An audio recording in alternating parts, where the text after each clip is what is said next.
আসসালামু আলাইকুম।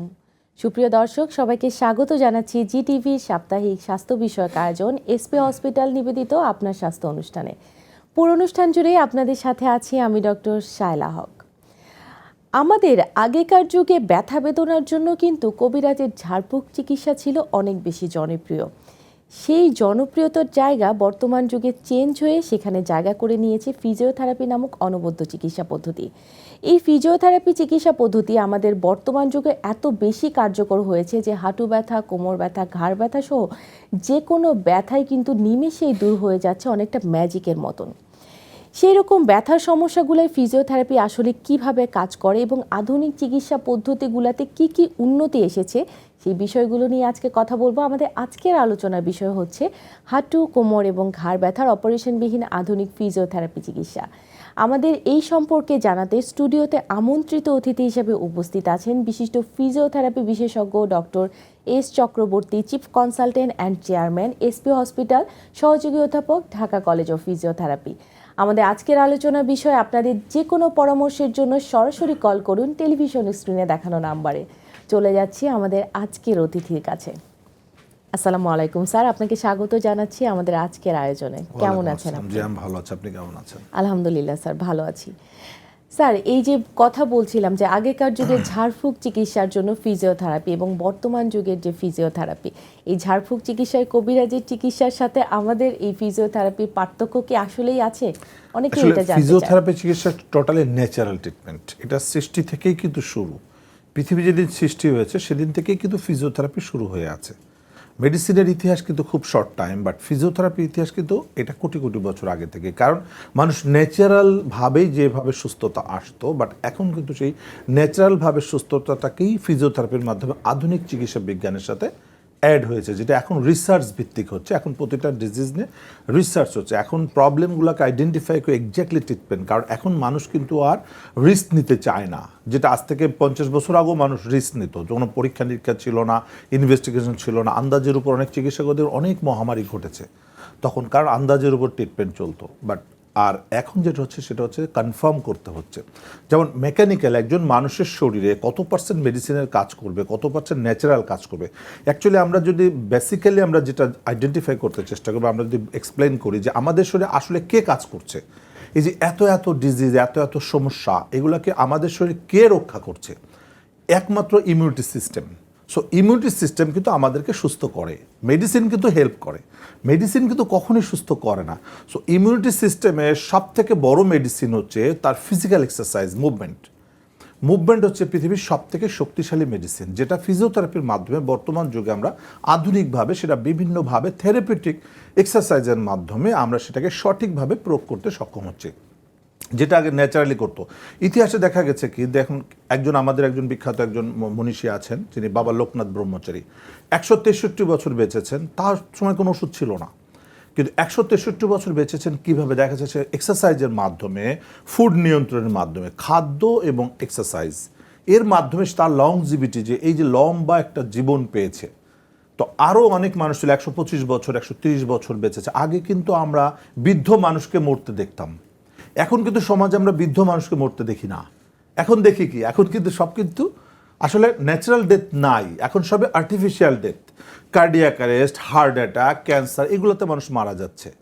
আর আগে আমরা দেখতাম কি, বৃদ্ধ হয়ে তার সমস্ত অর্গান ড্যামেজ হয়ে তারপরে মৃত্যুবরণ করতো। দেখা যায় 10 দিন, 15 দিন, 1 মাস, 2 মাস, 3 মাস, 6 মাস বিছনা পড়ে আছে, অনেক বয়স হয়ে গেছে, 120 বছর আমরা দেখেছি ছোটোবেলায়। এখন কিন্তু সেগুলো দেখতে পাচ্ছি না। এর একটা কারণ হচ্ছে আমাদের ফিজিক্যাল মুভমেন্ট কমে যাওয়ার কারণে। যদি আমরা ফিজিক্যাল মুভমেন্ট করতাম তাহলে ফিজিওথেরাপির দরকারই ছিল না। ফিজিক্যাল মুভমেন্ট কমে যাওয়ার কারণে আমরা এখন মেকানিক্যাল পেনে আক্রান্ত হচ্ছি, যে কারণে মেডিকেল সায়েন্সের যে কতগুলো উইংস আছে, প্রত্যেকটা উইংসের সাথে কিন্তু এখন ফিজিওথেরাপিটা ওতপ্রোতভাবে জড়িত। দেখেন গাইনির ক্ষেত্রে, গাইনি রোগীদের কমপ্লেন দেখেন, বাচ্চা ডেলিভারির পরে তাদের কোমর ব্যথা হচ্ছে, পা ব্যথা হচ্ছে, হাঁটু ব্যথা হচ্ছে, কাজ করতে পারছে না, ব্রেস্ট ফিডিং করাতে পারছে না। কেন? অনেক আছে হাঁচি কাশি দিলে প্রস্রাব লিক করছে। কেন? কারণ এখানে ফিজিওথেরাপি নাই, মানে তার বডির ফিটনেস নাই, ফিটনেস ফল করেছে। কেন করেছে? ফিজিক্যাল এক্সারসাইজ নাই। সো তখন আমরা কি করছি, থেরাপিউটিক এক্সারসাইজের মাধ্যমে তাকে আবার সুস্থ করতে সক্ষম হচ্ছে। তার মানে কি, গাইনিতেও ফিজিওথেরাপি ভেরি ভেরি ইম্পর্টেন্ট। অর্থোপেডিক্সের ক্ষেত্রে দেখেন অপারেশন করার পরবর্তীতে কি হচ্ছে, আস্তে আস্তে তার আরও মেকানিক্যালি সে অ্যাবনর্মাল হয়ে যাচ্ছে, হাত পা বাঁকা হয়ে যাচ্ছে, মাসেল ওয়াস্টিং হয়ে যাচ্ছে। সেটাকে প্রিভেনশন করার জন্য, সেটাকে কারেকশন করার জন্য, সেটাকে রিগেইন করার জন্য কিন্তু ফিজিওথেরাপি লাগবে। বাট সে নিজে যদি করতে পারতো তাহলে লাগতো না। তো যে কারণে এখন এই ফিজিওথেরাপিটা সঠিক, যে আগের মতো আন্দাজে না করে এখন সঠিকভাবে ফিজিওথেরাপিটাই নিজেই একটা মেডিসিন, তার আর মেডিসিনের কোনো প্রয়োজন হচ্ছে না। কারণ মেডিসিন গিয়ে যেমন আপনার ইমিউন সিস্টেমকে হেল্প করছে আপনার সংরক্ষণ করার জন্য, আপনাকে সুস্থ করার জন্য, ঠিক তাই ফিজিওথেরাপি নিজেই মেডিসিন তৈরি করে, মানে তার ইমিউন সিস্টেমকে স্ট্রং করে বডিকে প্রিভেনশন করছে আদার্স রোগ থেকে বা আপনাকে সুস্থ থাকার জন্য। এই জন্য ফিটনেস বডিতে অসুখ কম ঢোকে। কেন ইয়াং জেনারেশনে কেন ঘন ঘন অসুখ বিসুখ হয় না? যারা ইয়াং জেনারেশান বডির ফিটনেস আছে তাদের দেখুন অসুখ বিসুখ কম হয়। বাট যারা ইয়াং জেনারেশান ফিটনেস ফল করেছে তাদের কিন্তু বিভিন্ন সমস্যায় আক্রান্ত। আমার কাছে অনেক রোগী আসছে 15-20 বছরের ছেলে মেয়েরা আসছে, কোমর ব্যথা, হাঁটু ব্যথা, ঘাড় ব্যথা। কেন? তাদের ফিটনেসটা নাই, তারা ফিজিক্যাল মুভমেন্ট করছে না। ফলে কি হচ্ছে, আমাদেরকে আবার ফিজিওথেরাপির মাধ্যমে তাদের ফিটনেস তৈরি করতে হচ্ছে। এটা হলো ডিফারেন্স। এখন লেটেস্ট হচ্ছে ফিজিওথেরাপি, যেটা টুডে বলা যায় আগেও ফিজিওথেরাপি চিকিৎসা ছিল, বর্তমানে আছে এবং ফিউচারও থাকবে। কারণ ফিজিওথেরাপি দিয়েই মানুষকে বাঁচতে হবে। আমরা যদি ন্যাচারালি আমরা দেখি যে আমরা জঙ্গলের যে পশু আছে তাদেরকে দেখেন, আপনি যখনই একটা বাঘকে চিড়িয়াখানায় বন্দি করছেন তখনই তার কিন্তু বিভিন্ন রোগে আক্রান্ত হচ্ছে এবং তাকে ইনসুলিন দেওয়া লাগছে, ট্যাবলেট দেওয়া লাগছে, জ্বর হচ্ছে, ঠান্ডা লাগছে, নিউমোনিয়া হচ্ছে, অ্যাজমা হচ্ছে, তার কিন্তু অনেক রোগে ধরছে, তাকে কিন্তু ডাক্তারও আছে। কিন্তু এই পশুটা যখন জঙ্গলে ছিল তখন কিন্তু কিছুই লাগতো না, তখন তার অসুখ বিসুখগুলো সে নিজেই ঠিক করতো ওই যে ফিজিওথেরাপির মাধ্যমে। Self therapy. একটা পশু কী করছে, সারাদিন খাদ্যের কারণে দৌড়াচ্ছে, এটাই তার এক্সারসাইজ। তার ইমিউন সিস্টেম স্ট্রং হচ্ছে এবং তার কিন্তু ন্যাচারাল ডেথ হচ্ছে। এবং জঙ্গলের পশুরা ন্যাচারাল ডেথ হয়, আর আপনার চিড়িয়াখানার পশু আর্টিফিশিয়াল ডেথ হয়। তা আমরা এখন মানুষ যারা ঘরে বন্দি হয়ে আছি তারা আমরা মুভমেন্ট করছি না, ফিজিক্যাল ওয়ার্ক না করার কারণে আমরা আস্তে আস্তে আস্তে আস্তে আমরা বিভিন্ন রোগে আক্রান্ত হচ্ছি। সেখান থেকে বাঁচার জন্য এখন লেটেস্ট ফিজিওথেরাপি চালু হয়েছে। এবং আমাদের ডেস্ক ওয়ার্কটা স্যার অনেক বেশি বেড়ে গেছে এবং আমরা এক জায়গা থেকে আরেক জায়গায় হেঁটেও যেতে চাই না, হয়তো রিক্সায়, না হলে অলস হয়ে যাচ্ছে, মোটরসাইকেল, না হলে গাড়ি, মানে শর্ট ডিস্টেন্সটাও আমরা সেই পরিশ্রমটা করতে চাচ্ছি না। বাংলাদেশের লোক এই ব্যাপারে খুবই অলস। পৃথিবীর অন্য কোনো দেশ এত অলসতা আছে বলে আমার ধারণা নাই। আমার মনে হয় বাংলাদেশে যত অসুখ হয়, এই যত ডায়াবেটিসের রোগী বেড়ে যাচ্ছে, এর পেছনে কারণটা কি? এর পেছনে কারণ কিন্তু মুভমেন্ট। যেমন আমি বলছি আমার ডায়াবেটিস হবে না, আমার ফ্যামিলির সবার ডায়াবেটিস, কিন্তু আমার হবে না। কারণ আমি প্রতিদিন কমপক্ষে সারাদিনে 4 থেকে 5 ঘন্টা আমি হাঁটছি কাজের মাধ্যমেই। 4 থেকে 5 ঘন্টা যদি আপনি কাজে, অনেকে বলে সময় নেয় হাঁটার, এই কথাটাও ভুল। আপনি প্রতি ঘন্টায় 10 মিনিট করে হাঁটেন, কাজের মধ্যেই হাঁটেন, তাহলে সারাদিন আমরা 12 থেকে 14 ঘন্টা আমরা ঘুমের আগ পর্যন্ত 14 ঘন্টা 10 মিনিট করে হাঁটলেও 140 মিনিট হাঁটা হচ্ছে, কাজ হচ্ছে, হাঁটা হয়ে যাচ্ছে। আপনি কিন্তু সারাক্ষণ 14 ঘন্টা বসে কাজ করছেন না, আপনি কিন্তু হাঁটছেন। তো এই হাঁটাটাই যদি আপনি কাজের মাধ্যমে আপনি হাঁটতে পারেন, তো সারাদিনে 2 ঘন্টা 3 ঘন্টা হাঁটা কিন্তু কোনো ব্যাপার না। এই যে 3 ঘন্টা হাঁটা। একজন দর্শক আছেন অপেক্ষায়। আসসালামু আলাইকুম দর্শক, নাম, ঠিকানা, বয়স বলে প্রশ্নটি করবেন। জি জি বলুন, শুনতে পাচ্ছি। আমি একটু অফিসে জব করি, কিছুক্ষণ বসে থাকার কারণে আমার কোমরে অনেক ব্যথা হয়। জি। আর ঘুমানোর সময় আমার মাথাতে অনেক ব্যথা করে। কোনো চিকিৎসা করেছেন? এটার কারণটা কিছু বলবেন? কোনো চিকিৎসা নিয়েছেন আপনি? হ্যাঁ, চিকিৎসা নিয়েছিলাম, দেখাইছিলাম, তো ব্যথার ওষুধ দেয়, কিছুক্ষণ কমে পরে আবার বাড়ে। জি, ধন্যবাদ। আমরা উত্তরটা দিয়ে দেখেন, উনি বসে থাকলে ওনার ব্যথা হয়, তার মনে হয় ফিটনেস নাই, যেটা আমরা এতক্ষণ বললাম। বসে থাকলে ব্যথা মানে আপনার বসে থাকার ক্ষমতা নাই, মাসেল পাওয়ার দুর্বল, যে কারণে ব্যথা হচ্ছে।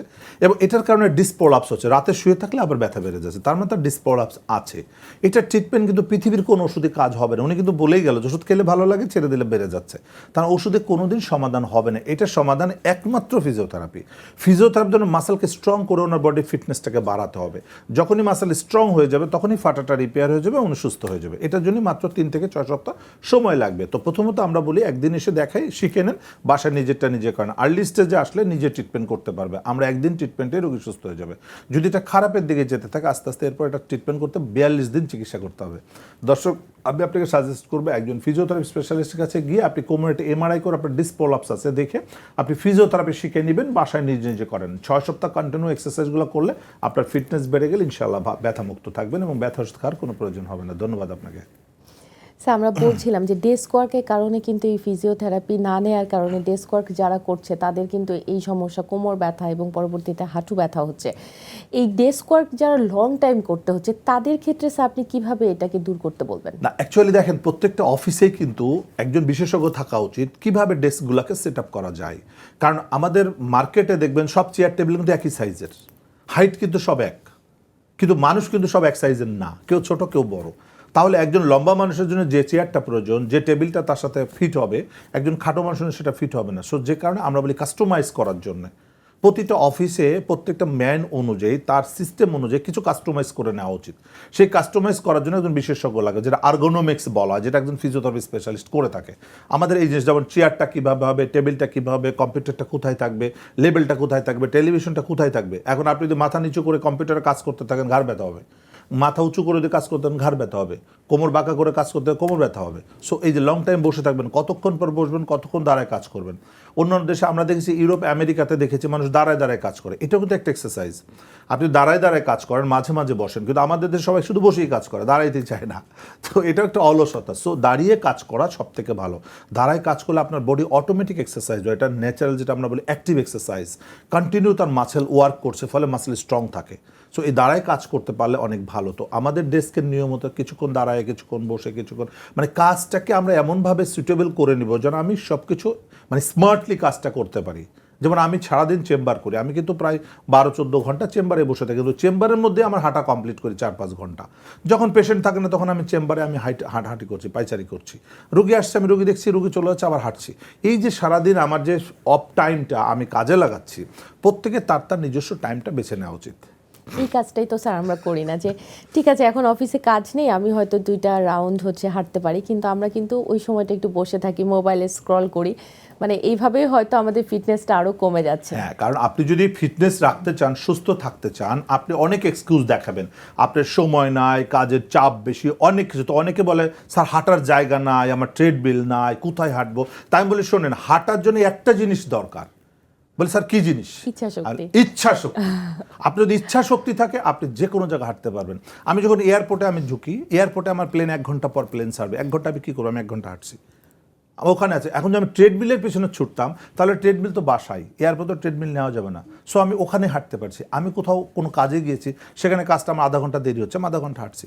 সো হাঁটার জন্য নির্দিষ্ট কোনো জায়গার প্রয়োজন নেই, আপনি যেখানে হাঁটবেন হাঁটাটাই বড় কথা। কথা আছে না একটা, যে বিড়ালটা সাদা না কালো ডাজন্ট ম্যাটার, বিড়াল ইঁদুর মারতে পারে কিনা সেটা হচ্ছে আসল কথা। তা আমার তো ইঁদুর মারার দরকার, আমার দরকার হাঁটা। আমি কোথায় হাঁটলাম সেটা কিন্তু আমার বডি বুঝবে না। আমি ঘরেই হাঁটি আর বাইরেই হাঁটি, ট্রেডমিলেই হাঁটি আর এয়ারপোর্টে হাঁটি, ডাজন্ট ম্যাটার আপনি হাঁটছেন কি না। সো থাকতে হবে ইচ্ছা শক্তি, যে আপনি হাঁটবেন, তাহলেই আপনি সুস্থ থাকবেন। স্যার এখন আমি আপনার কাছে জিজ্ঞেস করব, এই যে হাঁটু ব্যথা এবং কোমর ব্যথার কারণগুলো কি, এবং এই দুইটার মধ্যে কোনো যোগসূত্র আছে কিনা? যে অ্যাকচুয়ালি কোমর ব্যথা আমরা সবসময় বলি দুইটা মূলত কারণ, একটা হচ্ছে মেকানিক্যাল ব্যাক পেন, একটা pathological back pain. Mechanical back pain হচ্ছে যেমন ডিসপোলাপস হতে পারে, লিস্থেসিস হতে পারে, যেটা ইনজুরিগত কারণ হতে পারে, এটা আমাদের কাজের মাধ্যমে বা অ্যাক্সিডেন্ট থেকে হতে পারে। আর প্যাথোলজিক্যাল ব্যাক পেন হচ্ছে টিউমার, টিবি, ক্যান্সার। সো কোমর ব্যথা রোগীদের দুইটা সম্ভাবনা সব থেকে, এই দুইটার কারণে মূলত ব্যথাটা। এই জন্য কোমর ব্যথা রোগীদেরকে আমরা সবসময় বলে থাকি যে কোমর ব্যথাকে ইগনোর করা মোটো উচিত না। কারণ কোমর ব্যথা অনেকেই দেখবেন যে কোমর ব্যথা হলে শুধু ওষুধই খেতে থাকে, ক্যালসিয়াম খাচ্ছে, মাসেল ল্যাকজেন খাচ্ছে, ভিটামিন ডি, এগুলো কোনোটাই কিন্তু কোমর ব্যথার আমরা এক্স্যাক্টলি শুনবো, ট্রিটমেন্ট একজন না। দর্শক আছেন অপেক্ষায়। আসসালামু আলাইকুম দর্শক, নাম ঠিকানা এবং বয়স বলে প্রশ্নটি করবেন। জি, আমি রাহিম বলছিলাম ঢাকা থেকে।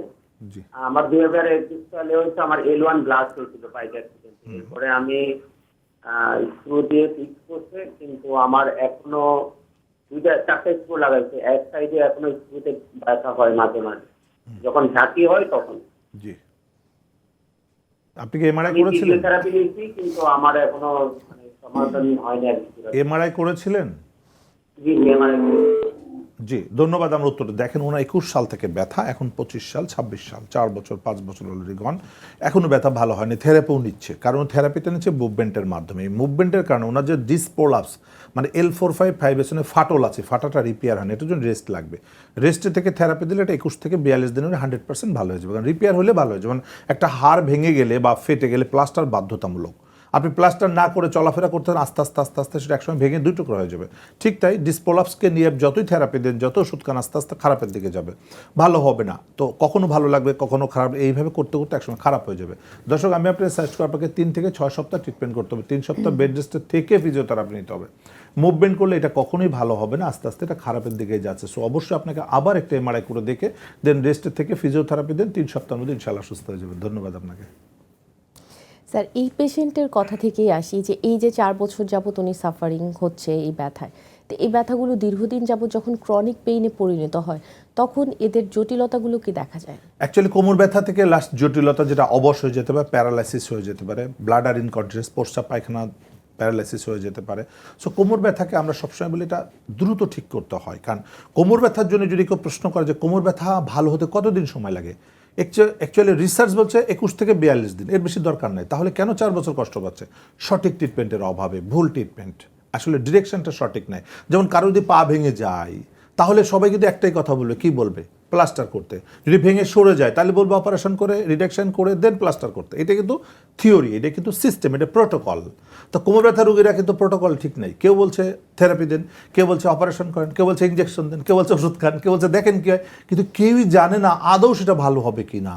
যেটার প্রোটোকল আমরা রিসার্চের মাধ্যমে এসপি হসপিটাল আমরা তৈরি করেছি যে কোমর ব্যথা ভালো হতে এক্স্যাক্টলি 21 থেকে 42 দিন সময় লাগবে, এবং রেস্ট উইথ ফিজিওথেরাপি, যেটাকে বলে কনজারভেটিভ, এবং এটাকে বলছে অ্যাক্টিভ বেড রেস্ট।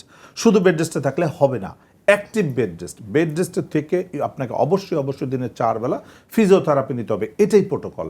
যদি কোনো কোমর ব্যথা রোগী বেড রেস্টে থেকে দিনে 4 বেলা ফিজিওথেরাপি নেয়, 3 থেকে 4 সপ্তাহ ভালো হতে বাধ্য। 100% রোগী ভালো হয়ে যাবে যদি এই প্রোটোকলে আসে। তাহলে কেন তারা সময় নষ্ট করছে? কেউ ওষুধ দিচ্ছে, কেউ ইঞ্জেকশন দিচ্ছে, সবাই বলছে ভালো হতেও পারে, নাও পারে, কিন্তু এক্স্যাক্টলি গ্যারান্টি দিচ্ছে না। আমরা যেটা গ্যারান্টি দিয়ে করছি যে এটা ভালো হবেই, কারণ সৃষ্টিকর্তার নিয়ম। যেমন পা ভাঙলে 45 দিনের জোড়া নিবে, এটা কিন্তু চোখ বন্ধ করে মানুষ গ্যারান্টি দিবে না? ঠিক তাই মেরুদণ্ড যদি ফেটে জেল বের হয়ে যায়, এটা 42 দিনে ভালো হতে বাধ্য। এটা সৃষ্টিকর্তার নিয়ম, এটা আমাদের কোনো নিয়ম না। আমরা রিসার্চ করে এটাকে জাস্ট আইডেন্টিফাই করেছি। স্যার, এই যে হাঁটু ব্যথা এবং কোমর ব্যথার আপনি সমস্যাগুলো বলেন সব সময়, এই দুটোর মধ্যে কানেকশন কিন্তু আমরা অনেকেই বুঝি না। আমাদের দর্শকদের জন্য একটু বলে দেন যে কোমর ব্যথা এবং হাঁটু ব্যথার 99% ক্ষেত্রে 99% দুই হাঁটু যদি ব্যথা হয় তাহলে সেটার উৎপত্তি অবশ্যই কোমরে। যেটা রিসার্চ বলছে long time back problem it's continue both knee joint পেইনের কারণ। যদি কোমরে কোনো টিউমার থাকে, কোমরে কোনো ডিসপলাপস থাকে, আপনি যদি এটাকে ইগনোর করতে থাকেন, আস্তে আস্তে আপনার পায়ে শক্তি কমে যাবে, হাঁটু ক্ষতিগ্রস্ত হবে। হাঁটুর যত চিকিৎসাই করেন কোনো দিন হাঁটু ভালো হবে না, আস্তে আস্তে ডিসেবল হয়ে যাবে, কারণ আপনার স্টিল প্রবলেম কোমরে। সো অবশ্যই কোমরটাকে আইডেন্টিফাই করা উচিত। তাহলে স্যার, যারা হাঁটু ব্যথা অনেকদিন যাবত ভুগছেন, হাঁটুর জন্য ইনজেকশনও নিচ্ছেন, তাদের কি স্যার কোমর ব্যথাটা আইডেন্টিফাই করা উচিত? অবশ্যই তাদের কোমর থেকে ট্রিটমেন্ট করতে হবে। তারা যত ইনজেকশন নিক, আমি অনেক রোগী দেখেছি ইনজেকশন দিতে হুইল চেয়ার টোটালি ড্যামেজ করে ফেলেছে, কিন্তু ভালো হয়নি। ইনজেকশন দিয়ে কোনো লাভ নাই, যত ইনজেকশন দিক কোনো লাভ হবে না যতক্ষণ না কোমরটা আইডেন্টিফাই করবে। সো হাঁটু ব্যথা রোগীদের ইনজেকশন দিতে একসময় রিপ্লেস করছে, তারপরও সে ভালো হচ্ছে না। আজকেও আমাকে একজন ফোন দিয়েছে, ইন্ডিয়াতে একটা রিপ্লেস করে আসছে নি জয়েন্ট, বাট ভালো হয়নি। এখন আরেকটা অবস্থা বহুত খারাপ, সে হাঁটা চলা বন্ধ। তাহলে রিপ্লেস করে লাভ হলো কি? বিছনাসজ্জা। তাই বলে আসে না আমার কাছে, আমি ঠিক, কারণ তার মেকানিক্যাল প্রবলেম আছে, তার স্টিল কোমরে প্রবলেম আছে, যেটা আইডেন্টিফাই না করেই হাঁটু রিপ্লেস করে ফেলেছে। সো অবশ্যই হাঁটু ব্যথা রোগীদের জন্য কোমরটাকে আইডেন্টিফাই করতে হবে, আদারওয়াইজ হাঁটু ব্যথা রোগী কখনোই সুস্থ হবে না। এই হাঁটু ব্যথা কোমর ব্যথার কারণে স্যার অনেকে কিন্তু দাঁড়িয়ে নামাজ পড়তে পারে না, বসে নামাজ পড়ে। এই জিনিসের যৌক্তিকতা কতটুকু স্যার? না, এটা আমি কখনোই সাপোর্ট করি না। আমি বলছি যে হাঁটু ব্যথার জন্য আপনি সাময়িক হতে পারে, সেটার জন্য আপনার চিকিৎসা করতে হবে, কিন্তু আপনি 5 বছর চেয়ারে বসে নামাজ পড়ছেন, আপনি আরও পঙ্গু হয়ে যাচ্ছেন, আরও ডিসএবিলিটি চলে আসে। সো যদি আপনি পারেন, কষ্ট হয়, কষ্ট করে আপনি নামাজ পড়েন, আপনার নামাজের মাধ্যমেই ট্রিটমেন্ট হয়ে যাবে। এটা ন্যাচারাল থেরাপি সৃষ্টিকর্তা দিয়ে দিয়েছে। যেন হাঁটু ব্যথা, অ্যাকচুয়ালি নামাজের মধ্যে হাঁটু ব্যথা, কোমর ব্যথা, ঘাড় ব্যথা তিনটারই ওষুধ দেওয়া আছে। এটা হয়তো আমরা বুঝি না। যেমন বলা হচ্ছে রুকুতে গিয়ে হাঁটুতে চাপ দেন, এটা হচ্ছে হাঁটু ব্যথার ওষুধ। এটাকে বলে hyper extension of the both knee joint. এই যে হাঁটুতে প্রেশার দেওয়া হচ্ছে, এটা হাইপার এক্সটেনশন, কারণ আমরা হাঁটতে গেলে হাইপার এক্সটেনশন ছাড়া হাঁটা সম্ভব না। আর যত মানুষের হাঁটু ব্যথা দেখবেন কারোরই হাইপার এক্সটেনশন হয় না, কারণ তারা নামাজের সময় হাঁটুতে প্রেশার দিচ্ছে না। এটা হাঁটু ব্যথার ওষুধ, কত চমৎকার। আপনি সেজদায় গিয়ে কপালটা চাপ দেন, এটা নেক এক্সটেনশন উইথ ওভার প্রেশার, যেটা ঘাড় ব্যথার ওষুধ। সো আপনি যদি নিয়মিত নামাজের সেজদায় গিয়ে কপালটা চাপ দেন, তাহলে আপনার ডিসপলাপস হবে না কোনোদিনও, কারণ কন্টিনিউ আপনি রিভার্স করছেন দিনে 5 বেলা নামাজের মাধ্যমে। সো ঘাড় ব্যথা হবে না। যারা প্রপার নামাজ পড়ে মানে কপালে চাপ দেয়, তাদের ঘাড় ব্যথা হবে না। আপনি দেখবেন যারা প্রপার নামাজি, তাদের ঘাড় ব্যথা, কোমর ব্যথা, হাঁটু ব্যথা রোগী খুঁজে পাওয়া আপনার জন্য খুবই টাফ। সো যে কারণে যারা চেয়ারে বসে নামাজ পড়ছেন তাদের বলি যত দ্রুত সম্ভব চেয়ার ছেড়ে নিচে বসার চেষ্টা করেন, না পারলে তো আমরা আছি, আমরা ট্রিটমেন্ট করে সঠিক রাস্তায় পৌঁছে দিব ইনশাআল্লাহ। ইনশাআল্লাহ। স্যার, আপনার এখানে ফিজিওথেরাপি চিকিৎসা তো অনেক ধরনের হচ্ছে, তা আপনি মাঝে মাঝে একটা কথা বলেন যে এমআরআই এর ক্ষেত্রে একটা রুগী ডায়াগনোসিসের জন্য কোমর ব্যথা হোক, ঘাড় ব্যথা হোক, এমআরআইটা অনেক ইম্পর্টেন্ট। এমআরআই আমরা মোটামুটি সবাই জানি যে এমআরআই করতে গেলে একটা ভয়ের ভীতি কাজ করে। আপনার এখানে কি স্যার ব্যতিক্রমধর্মী একটা কথা শুনেছিলাম, ওপেন Right. এমআরআই? জি, আমরা ওপেন এমআরআই নিয়ে এসেছি জাপানের হিটাসি কোম্পানি থেকে, খুবই চমৎকার মেশিন, যেটাতে আসলে ভয় পায় না। ওই যে অনেক আছে সঙ্গের মধ্যে ঢুকে দেয়, ফলে কেউ সাফোকেশন হয়, শ্বাসকষ্ট হয়, অ্যাজমা থাকলে যেতে পারে না, বাট আমাদের মেশিনে সেটা নাই। 1 নম্বর। 2 নম্বর হচ্ছে এখানে শব্দ নাই, অন্য মেশিনে প্রচণ্ড শব্দ, আমাদেরটাই শব্দ নাই। 3 নম্বর হচ্ছে বডিতে কোনো মেটাল থাকলে অন্য মেশিনে এমআরআই করা যায় না, বাট আমাদের ওপেন এমআরআইতে মেটাল থাকলেও এমআরআই করা যায়। সো যারা আমরা ভয় পায় জানবো, একজন দর্শকের ফোন নিয়ে নিচ্ছি মাঝখানে। আসসালামু আলাইকুম দর্শক, নাম ঠিকানা এবং বয়স বলে প্রশ্নটি করবেন। দর্শক শুনতে পাচ্ছেন? দর্শক শুনতে পাচ্ছেন?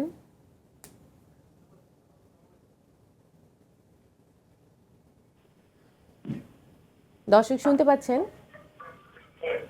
হ্যালো, জি, আমরা জি, শুনতে বলুন, পাচ্ছি। শুনতে আপনার পাচ্ছি। নামটা বলে প্রশ্নটি করুন। আমি ঢাকা থেকে বলতেছি। আমার সমস্যাটা হচ্ছে যে আমি একটু মানে খেলাধুলা করলে বা হালকা ধরে নিলাম, মানে পায়ে ব্যথা হয়, পায়ে যে গোড়ালি আছে ওইখানে, তারপরে জি আছে ওইখানে ব্যথা হয়। পায়ের গোড়ালিতে ব্যথা হয় দৌড়াদৌড়ি করলে, তাই তো? বয়স কত আপনি তো বলেন নাই, এক্স্যাক্টলি বয়স বলতে হবে, নাম বলতে হবে। আমার বয়স হচ্ছে আমার 25। 25? জি জি। জি, ওজন কত কেজি? জি, ধন্যবাদ। দুঃখিত, যেটা লাইনটি ইয়াং কেটে বয়সে গিয়েছে। অনেকে আছে দৌড়াদৌড়ি করতে গোড়ালিতে ব্যথা হয়, তার মানে তার কোমরের নার্ভে একটা ছোট ইনজুরি আছে, যে কারণে তার গোড়ালিতে ব্যথা হয়। তো যেটার জন্য একটা ফিটনেস দরকার। 25 বছর বয়সে গোড়ালিতে ব্যথা হবে, কোমর ব্যথা হবে, এটা আমরা আসলে মেনে নিতে পারি না, কারণ আমরা জীবনেও কোনদিন 25 বছর বয়সে ব্যথার কথা বলি না, কারণ তখন আমরা ফিজিক্যালি ফিট ছিলাম। বাট এখনকার ছেলেরা মেয়েরা যারা 25 বছরে আনফিট হয়ে যাচ্ছে, যার ফলে এই যে ব্যথার জন্য আমাদের কাছে ছোটাছুটি করে। তো দর্শক, আমি সাজেস্ট করবো আপনি একজন ফিজিওথেরাপি স্পেশালিস্ট একটু সাজেশন নিয়ে আপনার জাস্ট বডিটাকে চেক করবেন যে ফিটনেসটা কম আছে, এটাকে স্ট্রং করতে হবে, তাহলেই ভালো থাকবেন। যেমন আমরা ক্রিকেট প্লেয়ারদেরকে কিন্তু ফিটনেস ছাড়া খেলতে নামতে দিই না। আমি ন্যাশনাল টিমে কাজ করেছি 2001 সালে, আমি বাংলাদেশ ক্রিকেট বোর্ডের ন্যাশনাল টিমের ফিজিও ছিলাম। তো তখন দেখেছি ন্যাশনাল টিমের প্রত্যেকটা প্লেয়ার উইদাউট ফিটনেস তারা কিন্তু মাঠে নামতেই পারবে না। সো ফিটনেস ছাড়া যেমন খেলা যাবে না, ফিটনেসটা খুব দরকার, বাট এক একজনের ফিটনেস এক এক টাইপের। প্লেয়ারদের যে ফিটনেস, সাধারণ জনগণের সেই ফিটনেসের দরকার নেই, বাট ন্যূনতম ফিটনেসটা দরকার আছে। স্যার, আরেকজন দর্শকের ফোন নিয়ে নিচ্ছি। আসসালামু আলাইকুম দর্শক, নাম ঠিকানা এবং বয়স বলে প্রশ্নটি করবেন। ওয়ালাইকুম আসসালাম, আমি বেলায়েত, আমার বয়স 55, মিরপুর থেকে বলছি। জি, সমস্যা বলুন, সমস্যাটা বলুন। জি, আমার সমস্যা হলো আমি কিছুদিন আগে, 4-5 দিন আগে হাঁটার মধ্যে হঠাৎ করে আমার বাম পায়ে পাতা বাম পাশে হঠাৎ ব্যথা প্রচন্ড, কোনো উঁচু নিচে কিছু না, এমনিতে হাঁটার মধ্যে একটা স্টেপের পরে আরেক স্টেপ যাওয়ার পরে জি, প্রচন্ড ব্যথা করতেছিল। তো আমি ডাক্তারের কাছে গেলাম, উনি বললো যে আপনার নস পাইছে, প্লাস্টার করতে হবে। এখন প্লাস্টার কি বাধ্যতামূলক না অন্য কোনো ট্রিটমেন্ট দিলে ভালো হবে? আপনি কি প্লাস্টার করেছেন? জি আপনি কি প্লাস্টার করেছিলেন? জি জি, প্লাস্টার করেছি, কিন্তু প্লাস্টার করার পরে এটা লুজ হয়ে গেছে। লুজ হয়ে গেছে। আপনি কি মোচড় খেয়েছিলেন? পায়ে কি মচকা খেয়েছিলেন? আপনি কি শুনতে পাচ্ছেন না, আমাকে? আমি হাঁটতেছিলাম নর্মাল হাঁটতে হাঁটতে ব্যথা পেলেন, তাও তো আপনি মচকা খান নাই, স্প্রেন হয় নাই, প্লাস্টার করেছেন। এটা কোমর থেকে হতে পারে ব্যথা, হাঁটতে হাঁটতে পায়ে ব্যথা হচ্ছে, এটা ইনজুরি নাই। ইনজুরি থাকলে হিস্ট্রি থাকতে হবে, ইনজুরি নাই। প্লাস্টার করেছেন, এটারও দরকার নাই। এটা জাস্ট ওনার চেক করতে ব্যথাটা কোত্থেকে এসেছে, এটা কোমর থেকে আসতে পারে, কারণ আমার মেরুদণ্ড দুর্বল থাকার কারণে হাঁটতে হাঁটতে হঠাৎ করে নার্ভের চাপদের সাথে কারেন্টের মতো আমাদের পায়ে ব্যথা করতে পারে। সো কোমরে ফিজিওথেরাপি দিলে এটা ভালো হয়ে যাবে। এমন হতে পারে যে প্লাস্টারের কারণে জয়েন্টটা আবার স্টিফ হয়ে যাবে, ওখানে আবার ব্যথা শুরু হয়ে যাবে, সারাটা জীবন ভুগতে হবে, ভুল ট্রিটমেন্ট হতে পারে। তো দর্শক, যেহেতু আপনি মচকা খান নাই, আপনি বলছেন আপনি হচ্ছে হাঁটতে হাঁটতে ব্যথা হয়েছে, সো এটা প্লাস্টারের দরকার নেই। এটা আপনার পায়ের শক্তি বাড়াতে হবে, মেরুদণ্ডের চিকিৎসা করতে হবে। সম্ভবত আপনার মেরুদণ্ডে ডিসপ্রলাপস আছে, অবশ্যই একজন ফিজিওথেরাপি স্পেশালিস্টকে দেখান, একটু চেক করে দেখেন যে কোমর ঠিক আছে কিনা। ধন্যবাদ আপনাকে। স্যার, সঠিক ফিজিওথেরাপির জন্য এবং আপনার কাছে ট্রিটমেন্টের জন্য কিন্তু অনেক রোগী আসতে চায়, তাদের জন্য আপনার ঠিকানাটা একটু বলে দিবেন। চমৎকার। অ্যাকচুয়ালি সঠিক ফিজিওথেরাপির জন্য সঠিক ফিজিওথেরাপি স্পেশালিস্ট এবং ফিজিওথেরাপি হসপিটালকে খুঁজে বের করতে হবে। বাংলাদেশে প্রচুর ফিজিওথেরাপি সেন্টার ছোট ছোট চেম্বার নিয়ে বসে আছে, সেখানে কোয়ালিফাইড ফিজিওথেরাপিস্ট নাই। সো সেখানে গিয়েই থেরাপি দেয়। কোনো রোগী গিয়েই যদি থেরাপি দেয় বুঝতে হবে সে বুঝে নাই। আসলে থেরাপি দেওয়ার আগে আমাকে ডায়াগনোসিস কনফার্ম করতে হবে যে কী কারণে থেরাপি দিতে আসছে। থেরাপি কিন্তু ব্যথার জন্য দেওয়া হয় না, থেরাপি সবসময় তার রোগের জন্য দেওয়া হয়। যেমন ডিসপলাপস থাকলে ডিসপলাপস কারেকশন করতে হয়, যেটাই থাক। তো এই জন্য আমরা বলছি আপনার একটু স্যার আপনার ফোন নাম্বার। জি, আমার সাথে দেখা করতে গেলে আমার ফোন নাম্বার বলছি 0179-355-7825। এই নাম্বারে আমার সাথে কথা বলতে পারবেন দর্শক। আমি আরেকবার বলছি 0179-355-7825। ধন্যবাদ সকলকে। স্যার, সময় স্বল্পতার কারণে আমাদের আজকের অনুষ্ঠান থেকে বিদায় নিতে হচ্ছে। আপনাকে অসংখ্য ধন্যবাদ আমাদের স্টুডিওতে এসে সময় দেওয়ার জন্য। জি, আপনাকেও ধন্যবাদ। দর্শক, শেষ করছি আমাদের আজকের আয়োজন। দেখা হবে আগামী সপ্তাহে। ততক্ষণ পর্যন্ত ভালো থাকবেন, সুস্থ থাকবেন। আর আমাদের এই আজকের আয়োজনটি পুনঃপ্রচার দেখতে পারবেন আগামীকাল ঠিক ভোর 5:30 মিনিটে। আল্লাহ হাফেজ।